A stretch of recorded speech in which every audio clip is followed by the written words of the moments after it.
Welcome to the Rig Report, Episode 7. If you like what you're hearing here, make sure to hit that subscribe button, smash that like button, and hit the notifier so you're the first to see when new content becomes available. We have a show chock full of information today. I can't wait to get into this episode. First up, we have Cooper Marsh, who talks about what it's like to be an agent during the quarterfinals. So we are here with Cooper Marsh with lab management and agent to many of the CrossFit superstars. And I wanted to talk to Cooper so we could get a perspective of what it's like being an agent for CrossFit athletes during quarterfinals weekend and then going into semifinals. So thanks for joining me, Cooper. Absolutely. Thanks for having me again. So we had you on the podcast, just like a month ago, and you talked about kind of what it was like during the Open. What I want to understand is quarterfinals weekend came, you have athletes all over the country. You were in Vegas for the weekend. How do you make that choice and how do you keep up with all of your athletes?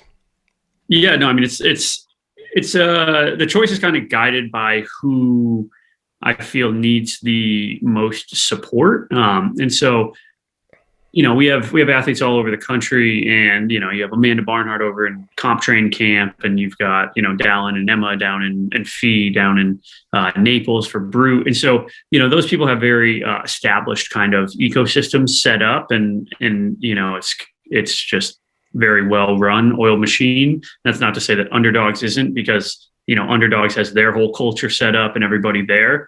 But in terms of just proximity, it's easy for me to get there. I can drive there in 4.5 hours. And then with Danielle there and Bethany and Annika, who's, traveling down from Canada, it just seemed like that's the place where I could get the most bang for my buck, right? Like I can get 3 athletes in a place that's probably a little bit more chaotic, because they're, Underdogs have so many good athletes that they could probably use another body to come in and help them just kind of manage the show and judge people, et cetera. So, excuse me. So, it was just kind of like, I think I could probably be the most help there. Whereas the other ones, they're a little bit smaller ecosystem, tighter knit. So, easier for them to run the show and go off without a hitch. So a couple of years ago, you famously kind of started Underdogs, right? You brought Bethany and Danielle to help Carrie train for the games. That's a stretch to say I started Underdogs. But I mean, I did. It's funny though. But how that kind of happened is I saw Justin and Carrie's always been an underdog, right? She was the fittest American female 5 years in a row. I mean, fittest American female in history, as far as I'm concerned, at least for now. And she's always been an underdog, and just like this ruthless, and tenacious attitude in terms of getting better and competing. And, you pair that with Justin, who's just like an evil genius. He's a stud. And he just gets off on just, grinding tooth and nail, which is sick. And so, I just saw their rapport and was like, damn, that should be really emulated for, Bethany and Danielle. And so, we made the games thing happen that year, and they hit it off. And then, they came together, and, Justin was bringing Tola out at the time, and Matt DeLugos. And so, then the Underdogs program kind of kicked off. But I guess I helped them meet each other for the first time. But besides that was all they're doing. And, Ashley and Justin and the crew there, Jared and Kiefer and everyone else, Vinny, they're all crushing it. So. Well, I know you're being humble about it, but I've had Justin on, I've had Ashley on. They all talk about that you were the common thread that brought the original 3 together because you were their agent. And so they do attribute that a little bit to you. So let's move on to this weekend. You as an agent, you go to Vegas, and I'm assuming you stay in contact with all of your athletes around the country. What role do you play during that weekend for the people not with you and the people with you? The people not with me, just kind of hype man, just texting Alexis Raptis, right? Lexi, how'd it go? She's like, oh, it's fire over here. It's crazy. Something in the air. I PR'd my lifts. I'm just like, you're awesome. And then just like keep it moving. It's not really much I can, I'm not sitting here like sharing scores between my athletes because I'm supposed to be a vault. But if somebody's like, hey, this is what I scored on this, what are your thoughts? Knowing all of the other scores like happening around the country, I can kind of be like, you might want to go again just to make sure that you're like safely in your final heat, but I won't give them more than that. But yeah, so just hype man for those that I'm not there for, or sounding board or support system, right? In terms of like Emma Carey having to pull out because we're back. So that was one where it was like, I huddled with her coach, Matt Torres, and got on the same page, and anything Matt wanted to do, I totally support because Matt's the man, and, you can trust him with your life. So, hype man and support system there. And then in the actual in-person athletes, just whatever they need me to do. So, I'll judge Danielle. Obviously I had to be a support system for Bethany as well. Luckily her fiance Randy was there too at that time, which was like very, very helpful because that was a tough morning with her back injury. So yeah, just anything that they need me to do. Annika, judging her, just making sure that, tape lines are set up, standards are being met, the cameras filming the right things, like whatever it is. I'm just trying to be like a Swiss Army knife and help them out. So yeah, but in terms of like my most valuable role, I think there is probably judging, because I can just I feel like I can I always ask the athlete like, hey, what do you want me to do to communicate with you so that you can perform your best, right? Like, and Annika and Danielle, they both want to hear like the count. They want to know like each rep. And personally, when I'm like doing the open, I hate that because I'm suffering. I'm like, the last thing I want is to hear somebody being like 1, 2, 3, like, and I'm like, I'm going to 50 and I'm only at 4. Like, I just give me every 10, give me every 15, whatever. But, they want to know exactly where they are the whole time for whatever reason. And so, I just drink a lot of water because my voice gets hoarse, and I just, count forever and run around and try to be the best judge possible, and try not to get my head ripped off by them if I do something that I want. So you mentioned Emma and Bethany, who both had to pull out due to back injuries, and I know that from an emotional standpoint you probably had to be there as a friend. But from a business standpoint, what goes on then? Do you have to contact the sponsors? Do you have an obligation to do that? And then to release it publicly that they've pulled out, they both posted on Instagram. Are you involved in that process? Yeah. So, I mean, to answer the first part, like, yeah, we kind of huddle as a team, and then try to give them this, like, their moment to kind of like sulk and feel, because that really sucks. And, all these athletes they do all this, like, mental work to be, like unbeatable, and, like iron mindset and learn from everything. And it's like, yeah, that's great. But you're also a human being, like, and what happens sucks. Like, it really hurts, and, it hurts your heart, and that's okay. Like, you can be, really pissed off about this for a couple of days, and then we need to start to like plan and move forward. So we try to just give them the space to do that. Yeah, we will tell their sponsors, and they're supported by great brands. Emma and Bethany, and they're bigger sponsors, like Emma with Tier and Bethany with Born Primitive. They just do like a great job of just showing them love and supporting them. So that's really important. And all those people behind those brands were unbelievable.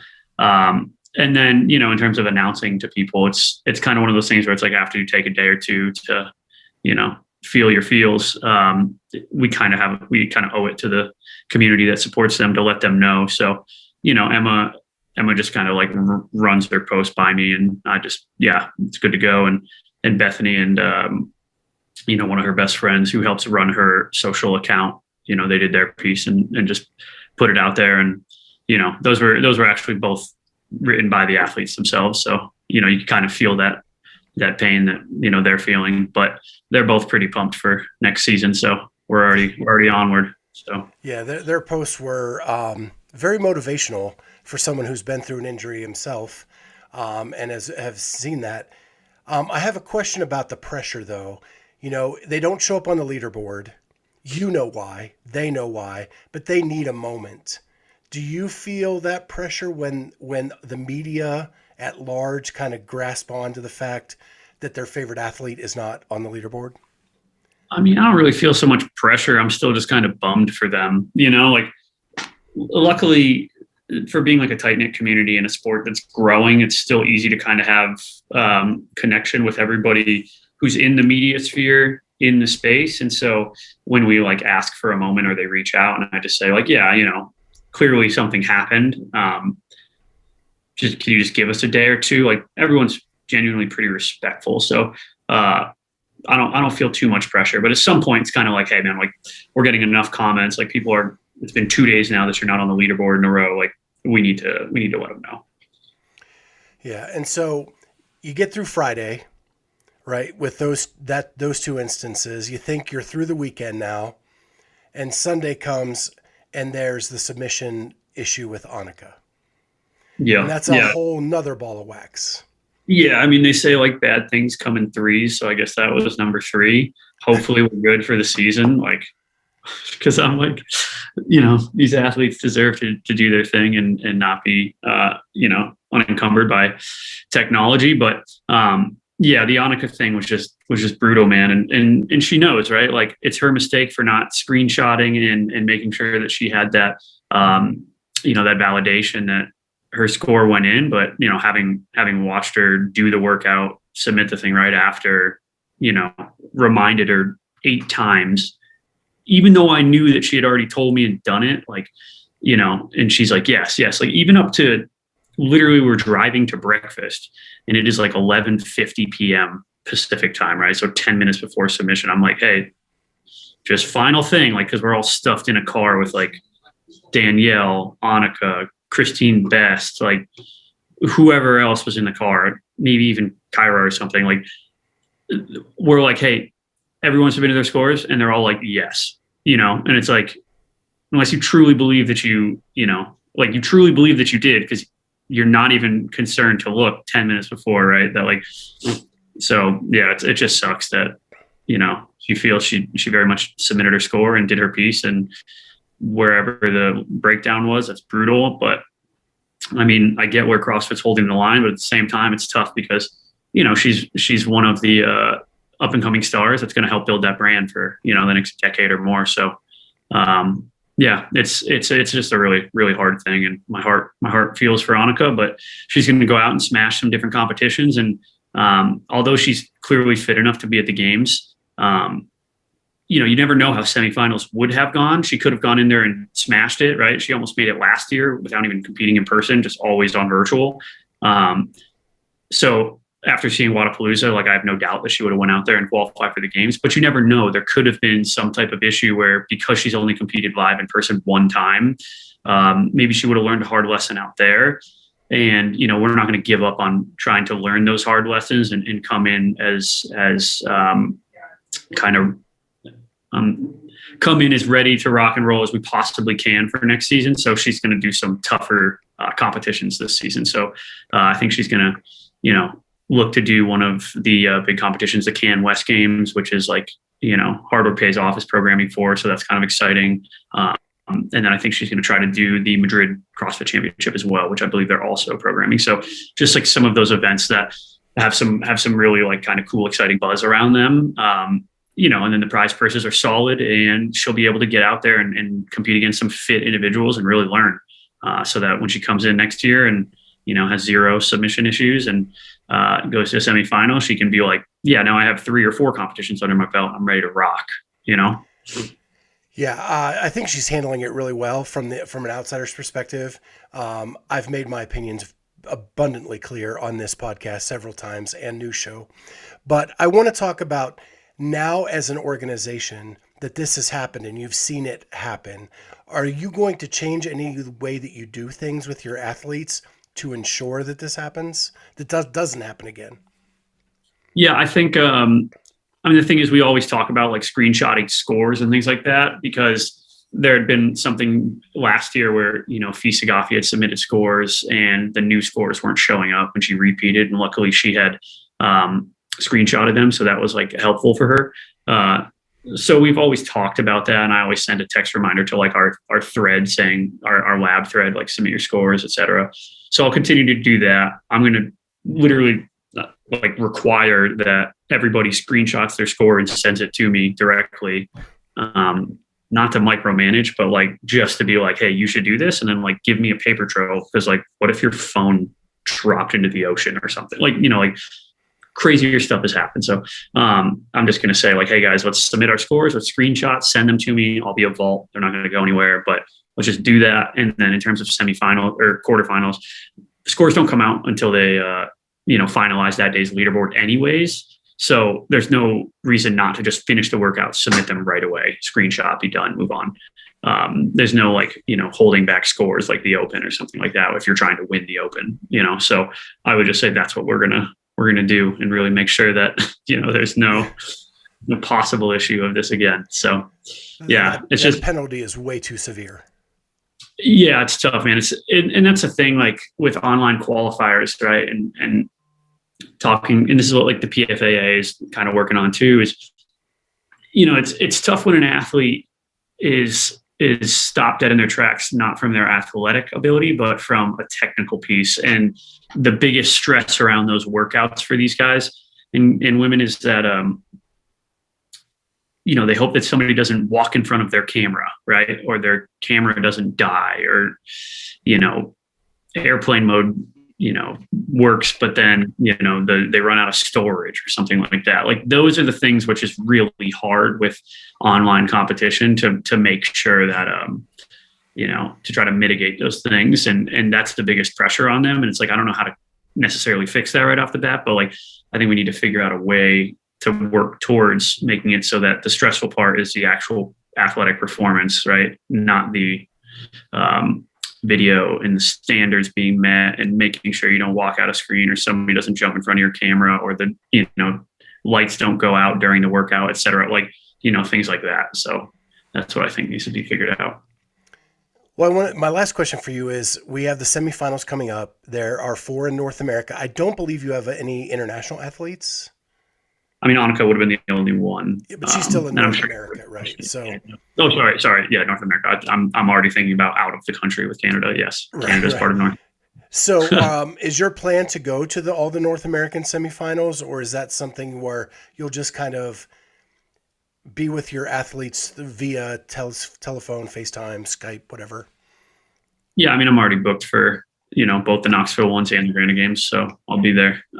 Wherever my athletes are competing, I usually try to show up. So I'll be at those, and if somebody gets pushed into Canada, then I'm going to have to figure out arrangements quickly. So here's to hoping they're all stateside to make it easier. Yeah. Well, thank you so much, Cooper. I really appreciate you jumping on with us and giving us that perspective.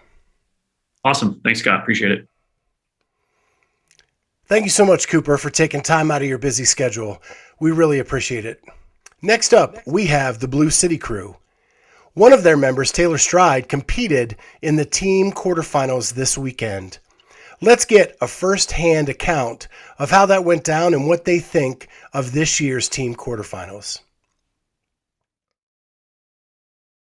Welcome back to the Blue City CrossFit Show's little edition of the Rig Report. It is the week after the Team Quarterfinals has wrapped up for the 2022 season, the second edition of Team Quarterfinals ever. Yes. Yep. And the two versions were a little different from each other. Taylor, you have participated in both.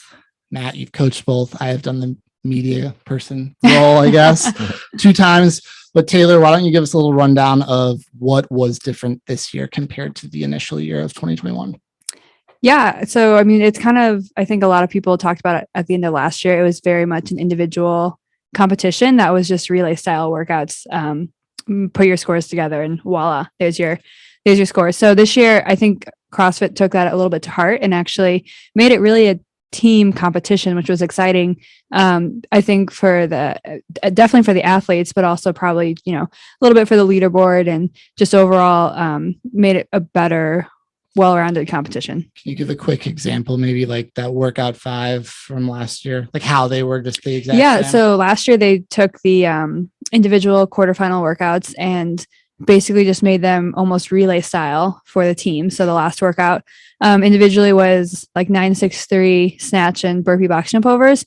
And they did the exact same thing for team. They just went girl, guy. Yeah. So So they still had that this year. They still had, and I don't think you really want to completely remove that. No, definitely not. But having one of them at the end is really, and having a sprint is always fun. So it was a really fun, I think, good test to finish out the week. But if the first 4 were fantastically programmed events to get everybody involved.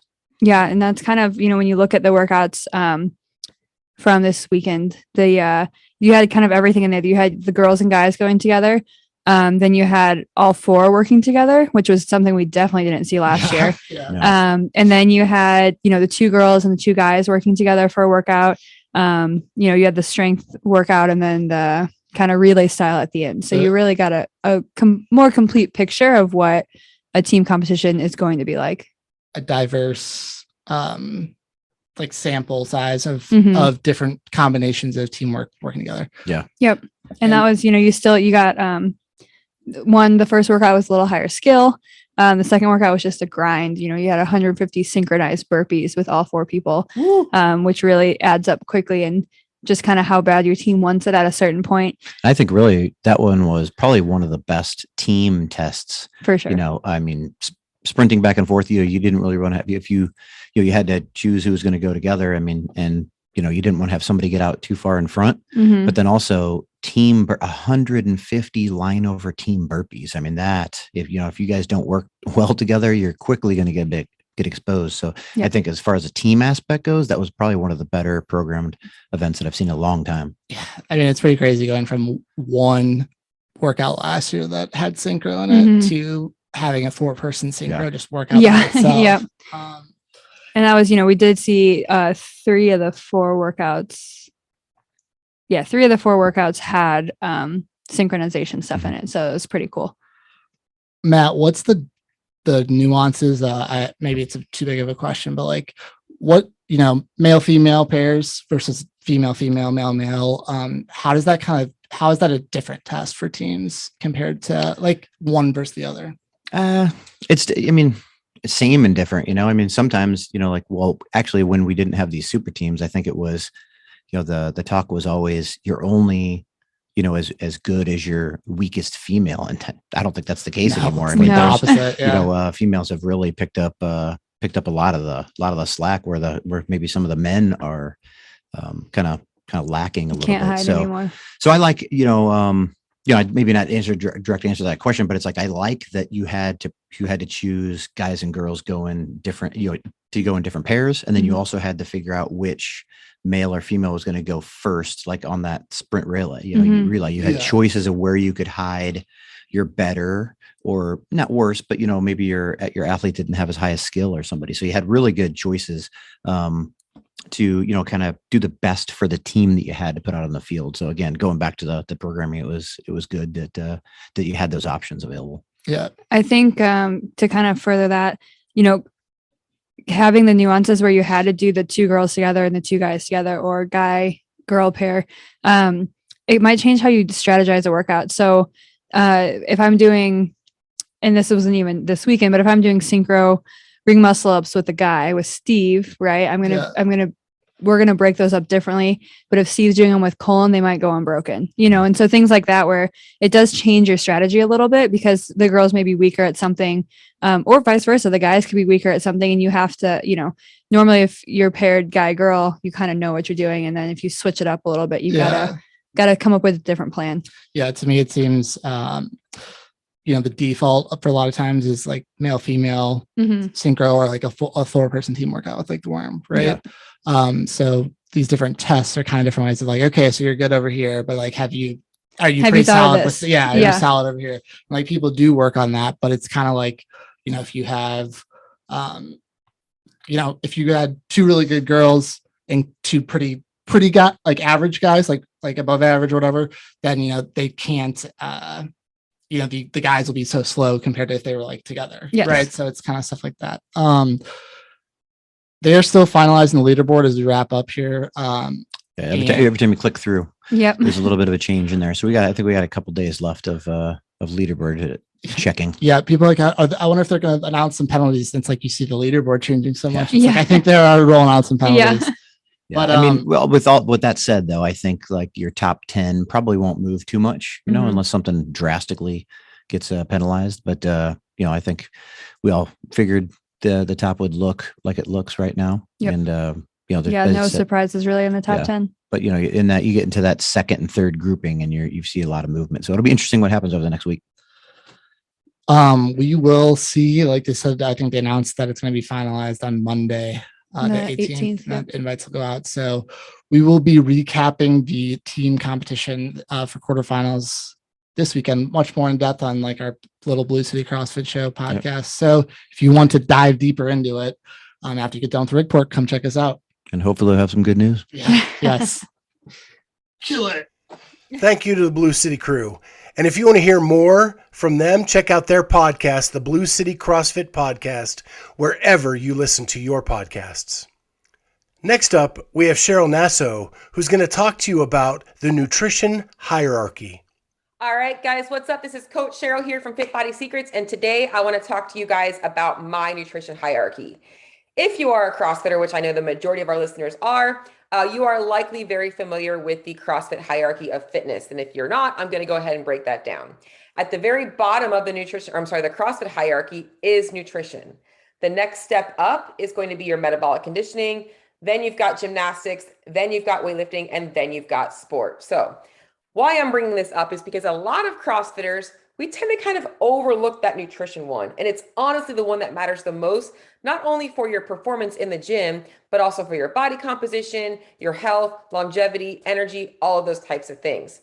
Now, CrossFit did a really good job in its early ages of developing a couple of ways that you guys can track calorie control and dialing in food quality by developing a program that blended the Paleolithic diet with calorie counting or macro counting, which was the zone. However, there were a few flaws in that, whereas the paleo diet often was super restrictive and wasn't very realistic for most people, and that the zone diet was often very low in calories, which wasn't beneficial for people that do have a higher amount of calorie needs because they're super active or they have a lot of stress in their life.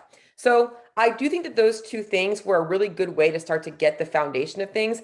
But what we're seeing now is this shift into a new culture of people in the nutrition world. And I actually love it, which is basing things more so on macronutrient counting. But once again, this is only a piece of the puzzle. So today I want to talk to you guys about my nutrition hierarchy a little bit. And I'm going to keep this super bullet point style because I want to be able to add on to this over the next couple of weeks. So at the bottom of my nutrition hierarchy, we do have food quality. This is going to be things like lean proteins, veggies, carbs, but not just from things that coming naturally from the earth. So I do believe in a paleo foundation. This also includes things like rice and some whole grains and things like that, as long as you don't have some type of a food intolerance. Good amounts of dairy, whey protein, and things like that can really fit into the base of a high quality diet. But that is the foundation of working on things. And I like people to think about this from a very 80-20 perspective, meaning that 80% of their diet, their foods are made up of those foods. And then the other 20% are the things that maybe aren't so high quality, but they're actually there for enjoyment, like a piece of birthday cake, some pizza here and there, maybe some sushi, and things like that. The next piece of the puzzle for my nutrition hierarchy is going to be calorie control and protein intake. And I really do think that those two things go hand in hand. Some people actually might flip-flop and focus on calories first and then quality. I think that it's almost like interchangeable, that they kind of go hand in hand. But I do think that it's a lot easier to start by just focusing on the quality first and then start to get into the calories and the proteins and things like that.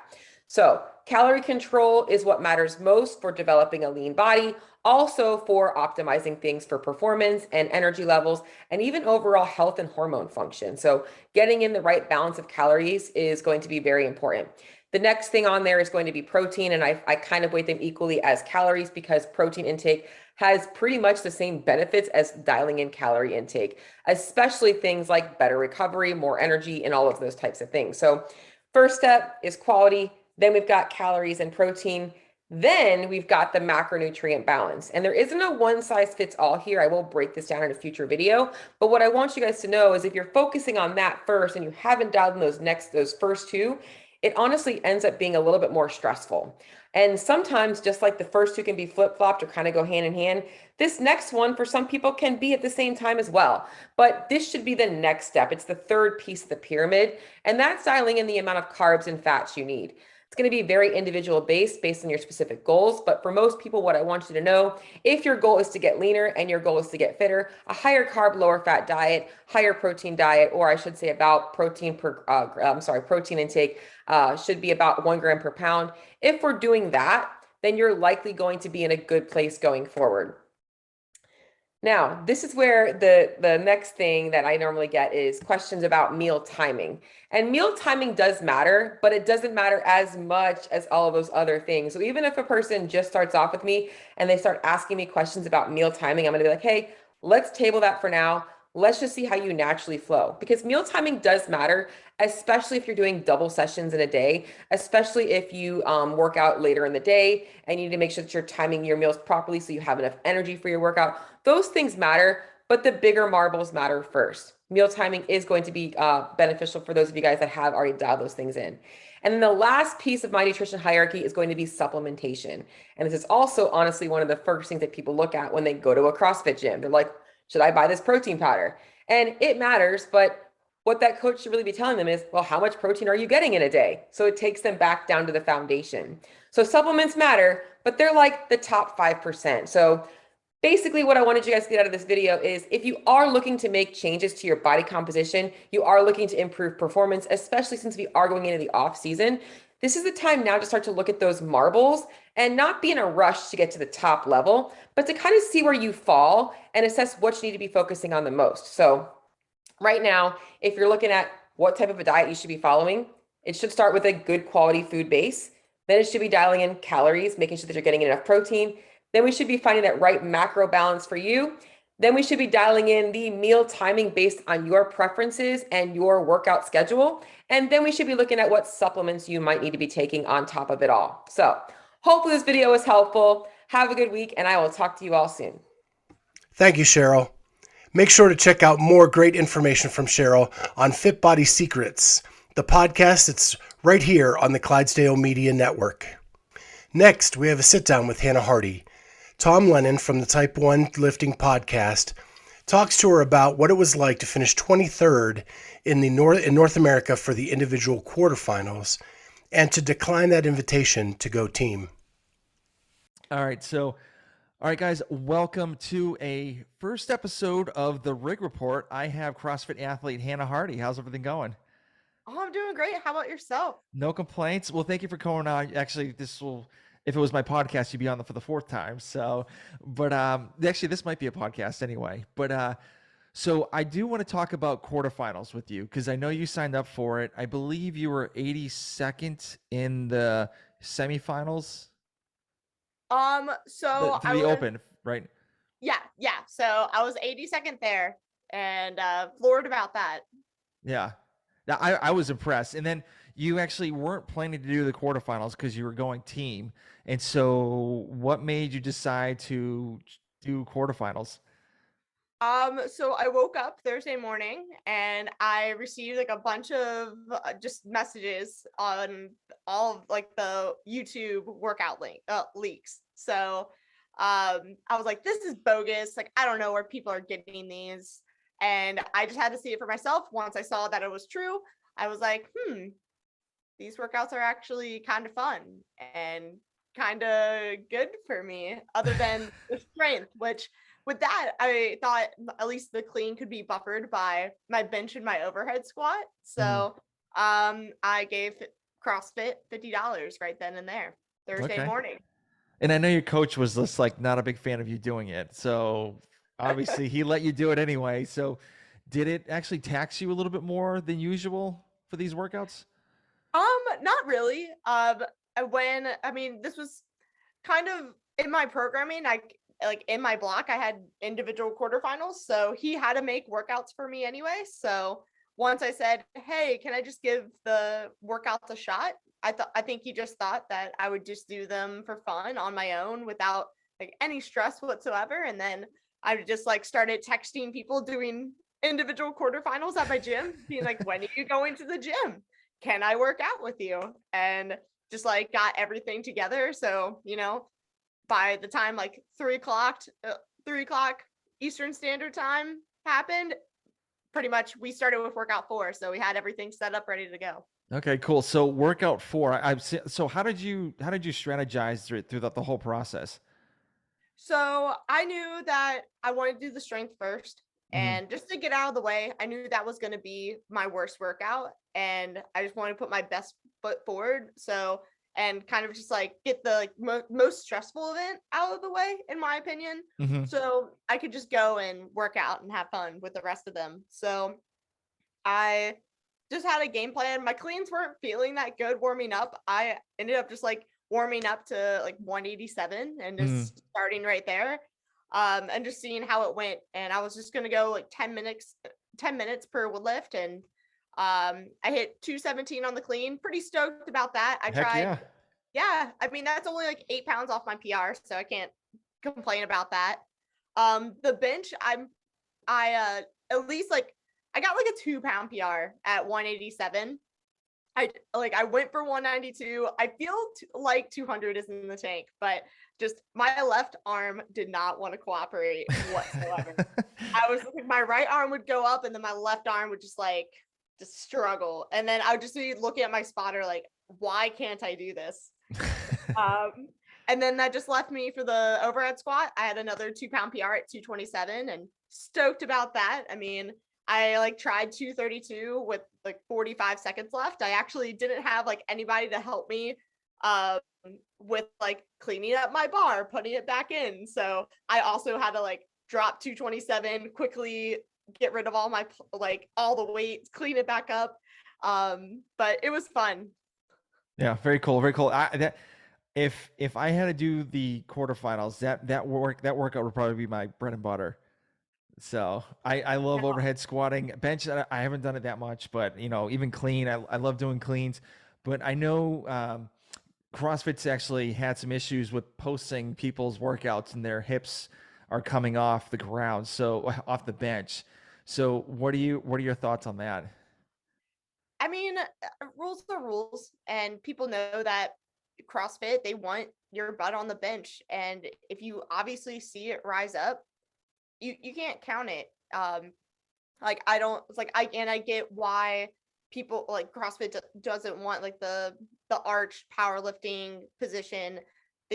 They want to like show strength. So I think having like that position is like it's not from that point. It's like you're showing someone's strength, not just that little like technique thing. Mm-hmm. So um it's been weird like seeing like who's getting dinged, who's not. Um and I don't know if it's like it's more like the CrossFit media side of things since they are kind of like outsourcing. Maybe that they just don't know that those reps or what's being posted like aren't good reps, and Mm-hmm. that's what's been going on. Um but there's that question being like why are some people skirting by, and then you have these other athletes that are like losing out on semifinals or just going down the leaderboard when like I didn't think their reps were that bad compared to some that are going by. Yeah, yeah, I agree. They should have, I believe they should have like some standard of judges that actually get paid for it. So I know there's one YouTube channel, I don't know if I'm allowed to say it, but like Andrew Hiller, he actually had this like numbers of to pay people to judge all these workouts. And it was for like, if you like 36 hours or something like that. And then, of watching videos for, 20 people, they get paid this amount and they should know the guidelines like verbatim pretty much. And I agree. I think some of these judges should get paid. And I don't know if the CrossFit team, the judges team and for CrossFit actually do get paid to watch these videos. But if they don't, I really do think they should. Because, watching videos and like the same movement every single time can be very, very boring. Right. And And so, no, like I really do agree that the people that are dedicating their time to like actually watch these videos, like they should, I mean, I believe they like should be at least like an L2 or L3 coach and paid for their time to watch these videos. mhm. And like to be honest, like I even heard like from like some athletes that like CrossFit, if you don't like submit your videos, they don't even ask for all of them too. So like even like that part of things where like okay, like CrossFit, like I don't know, like you need to pay, but at the same time, like you need like, I think judges should be rewarded for what they do. And then at the same time, I'm like, okay, well, you can't, like, I don't know. There's just like a lot of things going on that I think will be worked out over time, Yeah. but it's just kind of frustrating right now. Yep. No, I can imagine. I can definitely imagine. So, after you did workout 4, what was the next workout that you did? So the next workout I did was workout 2. So that Okay. was the pistol GHD ring muscle up one. Okay. And what was the reason why you did that one? I knew that if I like waited for particularly the ring muscle ups over the weekend, I just knew that fatigue would set in. So I just wanted to attack that next. I knew like the pistol and the GHD volume wasn't that much in comparison to at least last year. So I said, why not give it a go? So that was the reason why I did it second. And my plan was just cruise through the pistols and the GHDs. So that way I would just jump straight up to the rings and hit the 10 unbroken. And I pretty much went to plan until like the last set. I went 7-3. But like other than that, like that was my only, execution error. So I'll take it. Okay. Hey, I mean, going unbroken for 2 rounds for 10 ring muscle ups after you doing all that volume, it's definitely, I don't know, that's definitely taxing because I know I can't do 10 ring muscle ups in a row. So that's impossible. No, I was like pretty floored after my second set. I mean, it was hard. Like my last one, I was like, oh man, like I barely locked that out. So going into the last round, I was like, I probably will have to break it up. So I'm glad I hit the 7-3 or I didn't like implode because I think like a lot of athletes probably like maybe went out too hot and then just ended up like dying on that last set. Yeah. Do you think do you think people would go too hot on the pistols or the GHDs? In my opinion, I mean, I think a lot of people saw those two movements as like, oh, that's where I need to catch up or just like, put the like pedal to the metal kind of thing and then manage the ring muscle ups if that was their weakness. And, like in that workout, ring muscle ups were my weakness, but I knew if I just took off the throttle on the other two movements and just allowed myself to breathe and like I held a piece of chalk the entire time, that way I didn't have to like go reach down, go get chalk, anything like that. I could just like easily walk from my GHD to the rings and jump up. Whereas I think the people who thought they needed to bank time ended up just crashing and burning because like their heart rate was through the roof and they just overtaxed muscles that you need it for the muscle ups. So did you wear lifters throughout the whole time of that workout? No, I live in my Versa lifts. So they're tucked in my shoes and went to town. Nice. And then, so what was your time on that workout? It was 8:59. Dang, that's quick. That was a 15-minute time cap too. That's awesome. Yeah. No, I was floored. I mean, that was technically like EMOMI and everything. So I'm floored with people who went, like the low 7s. I can't even imagine doing that. Yeah, that's insane. That's insane. So what was the next workout after that? So my last workout I did that day was workout 1. So the handstand push-up lunge one. Okay. And man, I was so pumped for that. I thought that was going to be my favorite workout of the weekend. And I just imploded like I think a lot of people did as well on literally the last 2 movements, the overhead walking lunge and the strict handstand push-up. I love handstand push-ups and I love lunges and particularly overhead walking lunges with the dumbbells. So I like went full force through like the first 2 sections of it. And then when I picked up the dumbbells overhead, first of all, I didn't read the standards and didn't realize like you couldn't put like the dumbbells together over your head, like touching them. Yeah. I mean, but good thing I was already smoked at that point because I couldn't do that whatsoever because my shoulders were gone. Yeah. Like I was saved, but I had to drop the dumbbells twice and then I failed my 8th strict handstand push-up. And that was not fun. And I immediately texted my coach, Austin, and was so mad. And he was wondering like why I was mad because he didn't think I signed up. And he's like, why are you so mad? You beat me in it. And I'm like, no, you don't understand. I don't want this to define me because these are good movements for me. But it was a really fun one. And now I know that like maybe my shoulder endurance does need some work.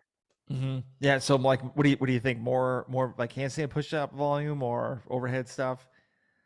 I definitely think I need to work on a little bit of mobility. Like I think my shoulders are good, but there's like some like little like I think little things I can work on. And then definitely strict handstand push-up volume in the sense of going for fast reps. I love resting at the top of a handstand push-up.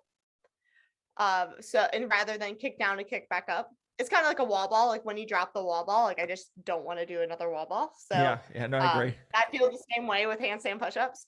But I just need to get in the habit of maybe just doing like a quick set of 5, coming back down, going right back up. And so those 2 things, mobility, and then some just different technique things on the handstand push-ups. Yeah, and I know in the Misfit program they were doing a lot of like overhead lunging.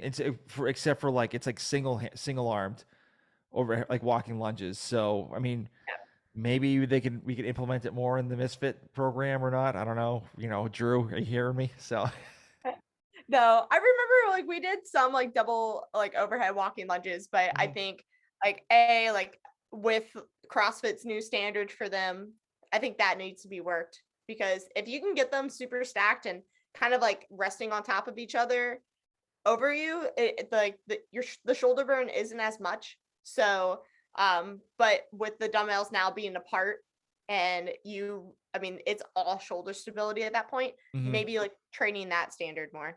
Okay. All right. So that was the end of day 1. So day 2. So what was the workout that you did started on day 2? Day 2, I did team training only. So Okay. my Friday, since I had workouts 1 and 2 in, I was fine with submission deadlines. And so I ended up doing a couple worm workouts and just like just I don't know, I think it was the class strength we did. So that's actually how my Friday went. So were you pretty fatigued after day 1? Like what was burning you the most? Man, my quads were pretty sore. Oh, and my butt. Oh my gosh, those lunges did get me a ton. Quads like throughout the weekend got worse, but no, my glutes were on fire, and I was kind of concerned. I knew that I was gonna be okay, but I was wrecked more than I thought I would. But that's what intensity brings. Like, granted it was 120 lunges, but I don't know. Like I think just like that next level intensity just brings on a level of soreness you're not prepared for. Yes. No, I agree. That was like me on was it 19-2, the rowing and wall ball workout? Oh yeah. I went absolute ham on that because the 2 wheelhouse workouts is being 6'6", so I was like, okay, let's go. And so I went pretty far, and then like the next morning I was like, my quads were so sore that like I was holding my son and looking down the stairs, and I'm like, I don't even know how I'm gonna make it down the stairs. So like my son and I were just like sitting on our butts, just scooching down the stairs because like I couldn't walk. No, you gotta do what you gotta do. I think sometimes like the people in my apartment complex, they probably just like see me like either staring like down the stairs or like staring up and being like, why is this like fit girl like concerned about like going up the stairs? And sometimes I just need to like pray to God real quick. Yep. No, I hear you. I've been the same way multiple times. So day 3 for you. What was the workout? What was the workout that you did? So day 3, I actually had to do this before team training again, but I did the rope climb one. So the wall ball shuttle run rope climb workout. Yeah. So obviously there's been a lot of talk about the shuttle runs and how the time's coming in and people not doing the shuttle runs. Like in your point of view, what was the reason why these guys were not getting the amount of shuttle runs they were supposed to? I think, it's just not looking at the standards again, kind of like bringing your butt off the bench kind of thing. So, if you didn't read that 1 rep was like 2 times 25 feet, I get how people can miss that. When I first read it and saw that a rep was 50 feet, I'm like, oh, it's just like 50 feet, like 50-foot shuttles. And that made no sense because that wasn't even like on like the equipment list said like you need 30 feet. Yeah. So I don't really know why I'm like, oh, it's a 50-foot shuttle, but I mean, it wasn't until like someone pointed it out that I was like, oh, that makes more sense, because a shuttle run, like the word shuttle implies that you should go like down and back. So like I was like, oh, that makes more sense. You've never played basketball at all? Right. I mean, I have. I mean, I am the suicide queen. So that's why I actually was I was a fan of the shuttle runs. So do you think that was like a game changer when it came to that workout, just going down and back? I really do think so. Like it does blow up your back. I mean, especially if you don't like switch sides that you're leaning down and touching the line with. And just the repetitive hinging that, you typically don't have running. Also, like there are those like little nuanced things that if say you played basketball or volleyball and had a bunch of suicide sprints, as conditioning, I mean, just like making sure to accelerate off the line, not do like the little like pitter patter step as you're getting to the far line to go touch. It's like those little things that I actually like the quote unquote like athletes of the group could shine a little bit more, because that was like the majority of the workout. It was, I think, over 1,000 meters of shuttle runs. Yeah, I think so, because looking at the numbers, it was like 4, 8, 12, 16, 12, 8, and 4, and that's like 25 Right. feet. Yeah, so that's roughly about that. Yeah, that's a long time. It was a very long time. Yeah, and so after that, did you do workout 5 after that? No, I ended up doing workout 5 on Sunday. Okay, so obviously that's a full throttle, pedal to the metal kind of workout. So what was your thoughts during that workout? I mean, pretty much that. I knew the snatches were gonna cause me some issue.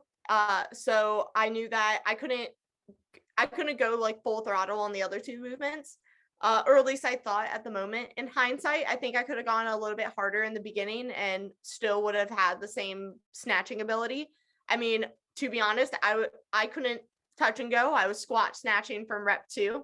I wasn't planning on it, but that's kind of what happened. So in hindsight, I'm like, oh yeah, I should. And like rowing and burpee box jump overs are very good movements for me. Those are like 2 wheelhouse movements. So I think in that case, I should have just gone all out and then see what happened on my snatches. And it could have been, it's one of those that you could rest 5 minutes and do it again if you so wanted to. Yeah. No, I hear you. And I know there's some people that were just going like touch and go with the snatches at like 10. It was like insane. I'm like, holy smokes! At like 185, I could probably get maybe, 6 or 7, maybe, if that.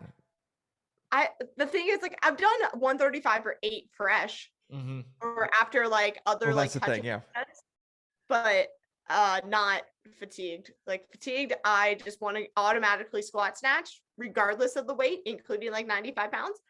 So but I mean, it was a really fun workout, and with that it was also like a mental win, because like strength is a weakness of mine, and knowing that I could still place like top 80 on that workout, even though that maybe that's not a comfortable weight for me quite yet. Like that was actually pretty cool. Yeah, very cool. And so after all this, all the workouts and everything, what did you place for the quarterfinals? So I placed 23rd in North America. Gosh, that's amazing. Good for you.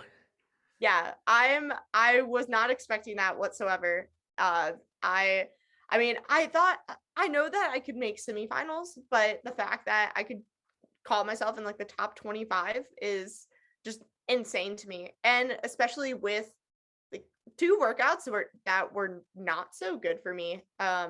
So I'm floored. It definitely gives me confidence going into next year, like considering going individual a little bit more and more. Now, I know you're probably going to have to withdraw from the individual side because you're going team this year. So I know you're doing all the workouts, you were, doing team practices, but obviously this kind of gave you a little bit of an itch to definitely go maybe individual next year, right? Oh, for sure. I'm actually super stoked to go individual, and I didn't feel that way. Like I got like a little itch after the open, and then this kind of solidified that I need to go after it, and or I'm just gonna be like kicking myself if I don't. So I'm committed to team this year. I'm so stoked to be with my teammates, But yeah, next year, I think I'm going to just give it a shot on my own and see what happens. Okay. All right. All right. And so all in all, what do you think about all the 5 workouts? I thought it was pretty well rounded. I know that like people are saying that there should have been more like longer time domain ones.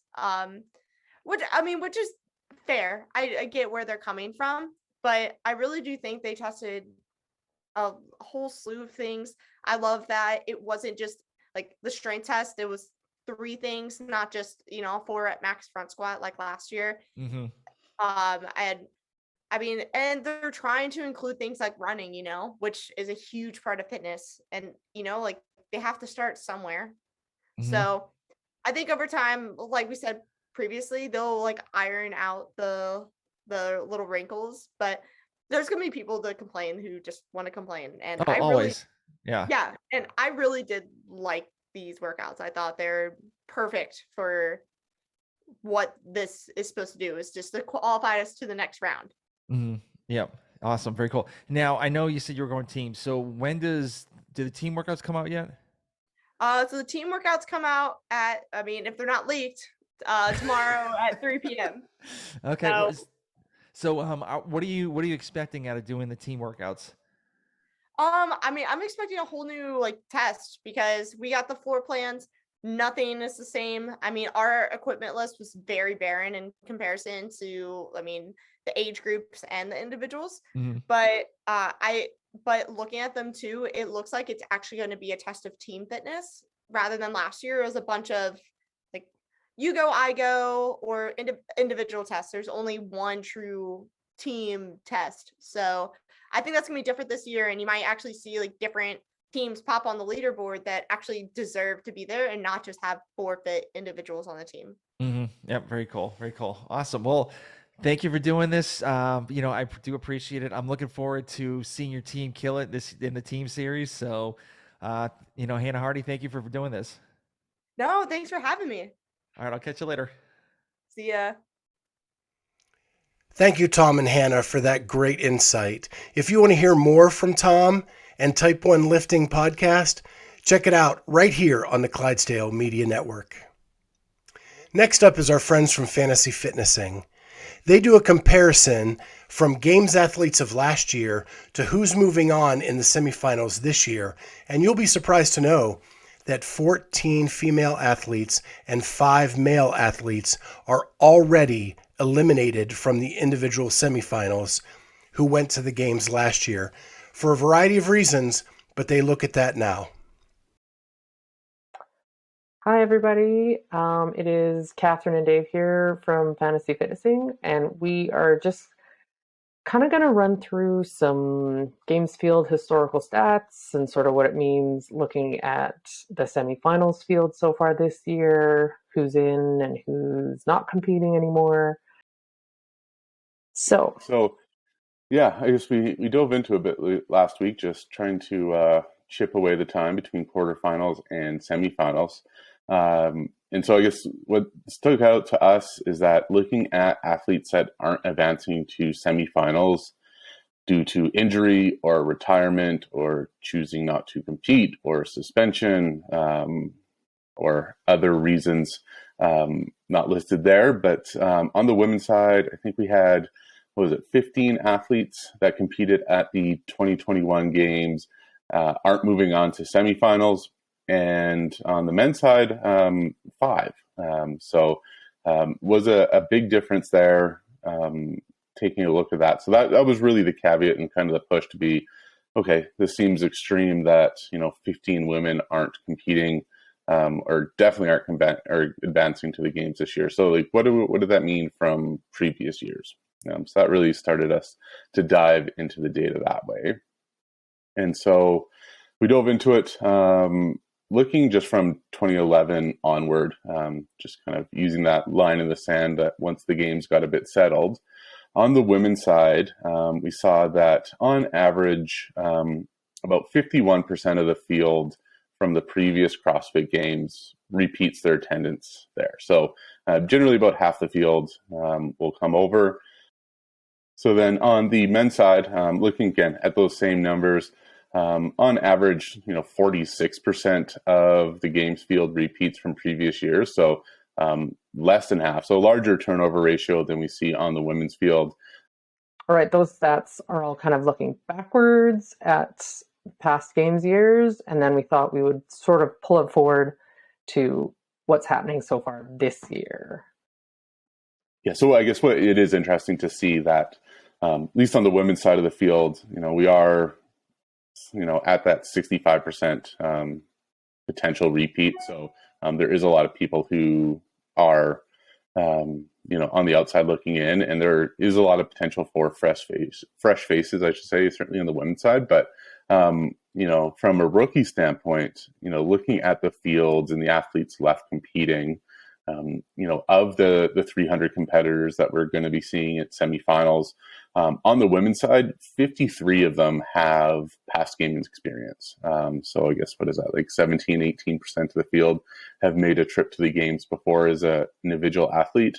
And then on the men's side, actually jumps up even higher. So 68 of the 300 men competing have past games experience as well. So, what is that, 23%? So, it's tough as a rookie to break into the field even more. So I guess, again, those declining rates just show these athletes are just staying in the game longer, staying at that level of competitiveness that, when there's 40 game spots available and there's, 53 women and 68 men who have competed at the games, there's a lot of room for disappointment from those past games athletes.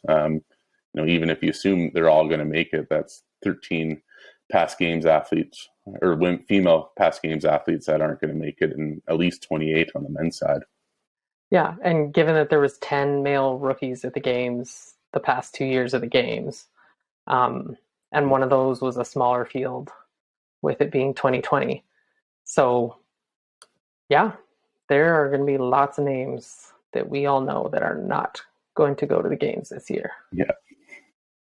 So, yeah, that's our kind of look back at games field sort of breakdowns, and then what it could mean for moving forward this season. And I think the next podcast we're going to do is kind of going to be looking at the strengths of those semifinal fields. Okay. Thanks for listening, everybody. Make sure to sign up for your free account on fantasyfitnessing.com. We'll send out some emails once we get closer to semifinals and the kickoff of our free fantasy CrossFit Games there. And then, as always, follow us on Instagram at fantasyfitnessing. All right. Take care, guys. Thank you, Dave and Katharine. And if you want to check out more from the Fantasy Fitnessing folks, you can watch their podcast right here on the Clydesdale Media Network. Next up, we have the Clydesdale Fitness and Friends podcast, who sat down with James Newbury, and we talked to him about what it was like to compete in the quarterfinals and then do an Olympic distance triathlon. I want to start with the biggest news right now going on with you, and that is that you did the quarterfinals and an Olympic triathlon in the same weekend. Yes. So tell us that story. So, getting ready for the quarterfinals, it wasn't like a huge priority.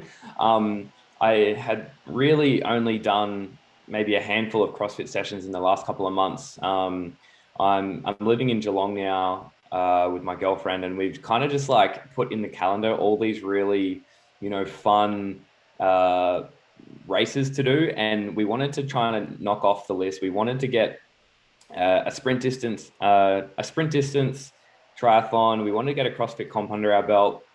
We wanted to do an Olympic distance, a half Ironman, a full Ironman, half marathon, and then also dabble in a little bit of powerlifting and Olympic weightlifting competitions throughout the year. So it was kind of just like getting them all, ticked off the list, but also, having fun with them at the same time. And it just so happened that the Olympic distance triathlon that we had put in the calendar was on the same weekend as quarterfinals. And I was like, oh, well, it looks like I'll just be doing quarterfinals over Friday, Saturday, and then, do the Olympic on Sunday. So I kind of busted it all out like fairly close together. And so I ended up doing 6 events that weekend because I had to redo one of my events because my camera didn't start, which is a bit of a bugger. So I did, I got as many done as I could on Friday, and then I did a couple more on Saturday. And then I was not very conditioned to CrossFit. So doing like high repetition squats and lunges and things like that, it toasted my legs. It was actually pretty funny when I woke up on Sunday morning, and it was super early. We're heading down to the race, which is probably about maybe a mile bike ride. So we got on our bikes, it's still dark, and we're riding down, and like, oh, my legs are actually really sore. But as soon as I got into it, it was actually quite fine. And then we just we hit the Olympic on the Sunday morning, and had a blast. How did your recovery go after that? Well, we did have a few drinks at the end of that. All right, there you go. But all in all, I was good about a day later. Like, I wasn't sore. It was basically just the DOMS from not, when you do, high repetition wall balls or high repetition pistols for the first time in a long time, even though you've been training, just the stimulus that is it just triggers you. For me in particular, those movements just get my DOMS going crazily. I guess it's just not something that my muscles don't get used in that way on a regular basis unless I'm training specifically for a competition.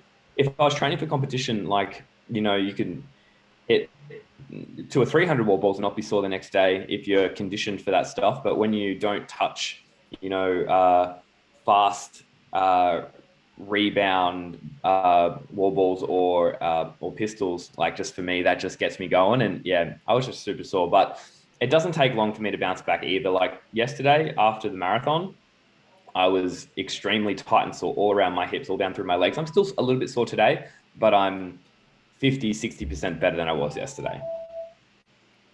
So Amy likes to recover with an ice bath and a beer after I any do. physical activity.